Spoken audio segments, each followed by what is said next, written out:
সকলোকে সুপ্ৰভাত জনাইছোঁ। আজি আপোনালোকৰ সন্মুখলৈ মই এনেকুৱা এটা ভিডিঅ' শ্বেয়াৰ কৰিবলৈ ওলাইছোঁ যিটো ভিডিঅ' অসমত আজিলৈকে তেনেকুৱা ভিডিঅ' কোনো দিয়া নাই আৰু মই প্ৰথম অসমৰ ভিতৰত ঠিক তেনেকুৱা এটা ভিডিঅ' আজি শ্বেয়াৰ কৰিব লৈছোঁ। আহক তেন্তে ভিডিঅ'টোৰ মাজলৈ সোমাই যাওঁ। নমস্কাৰ বন্ধু বান্ধৱীসকল, কেনেকুৱা খবৰ? নিশ্চয় খবৰ সকলোৱে ভালে আছেনে? বন্ধু বান্ধৱীসকল চাওকচোন, গাহৰি এটা খাবলৈ কিন্তু বহুত সহজ, কিন্তু গাহৰি এটা চাফ চিকুণ কৰি মাংসলৈ পৰিণত কৰাটো ইমান সহজ কথা নহয়।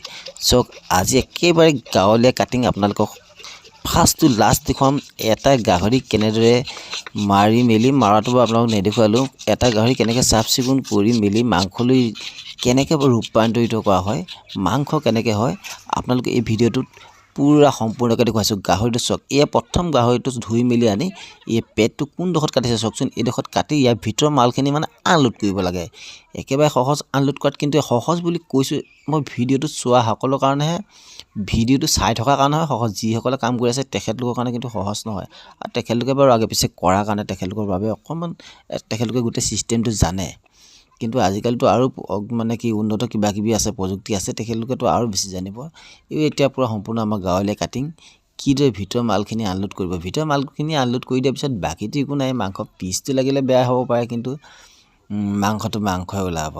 আজি চাওক আপোনালোকে, এতিয়া মই আপোনালোকক ফাৰ্ষ্ট টু লাষ্ট দেখুৱাম এটা গাহৰি ভিতৰৰ মালখিনি কেনেকৈ আনলোড কৰি কেনেকৈ মাংসখিনি এক্সট্ৰা কৰিব পৰা যায়, আৰু পেটৰ নাড়ী পেটু ভুৰখিনি এক্সট্ৰা কৰিব পৰা যায়। এয়া প্ৰথমতে নাভিটো চাওক, নাভিটো কি ছিষ্টেমত উলিয়াই থকা হৈছে। নাভিটো কিন্তু মাংসৰ লগত পূৰা মিলি থাকে। ইয়াৰ পৰা উলিয়াবৰ কাৰণে বৰ জটিল হয়। এয়া কাটি কাটি এখন চোকা কটাৰীৰে কাটি কাটি মাংসটো এক্সট্ৰা কৰি থকা হৈছে। মাংসটো নহয়, নাভিটো এক্সট্ৰা কৰি উলিয়াই দিয়া হৈছে। মানে কি, গাহৰি এটা ইমান ডাঙৰ এটা প্ৰাণী, প্ৰায়তো 40 কেজিমান হ'ব। এটা ডাঙৰ প্ৰাণী কাটি কুটি যে মানুহে খায়, ইয়াতকৈতো ডাঙৰ 1 কুইণ্টেল 1.5 কুইণ্টেল 2 কুইণ্টেললৈকে থাকে। কিন্তু কাটি মেলি যে খোৱাটো কম মানে কথা নহয়। আৰু তাতে গাহৰিটো মানে কি, কাটি দিয়াৰ লগে লগে ইয়াত চৰ্বি দিছে নে, কিমান চৰ্বি আছে, গোটেই হাত পিছলৈ হৈ যায়। কাটি উলিয়াবলৈ বৰ দিগদাৰ।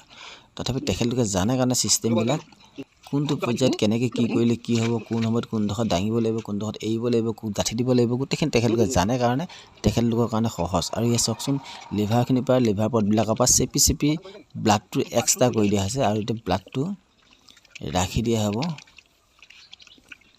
বুলি ভাবিছোঁ। এয়া হয় ব্লাডখিনি, তেখেতলোকে বেলেগলৈ নি আছে, এতিয়া ব্লাডখিনি ৰাখি দিয়া হ'ব, এক্সট্ৰা কৰি দিয়া হ'ব।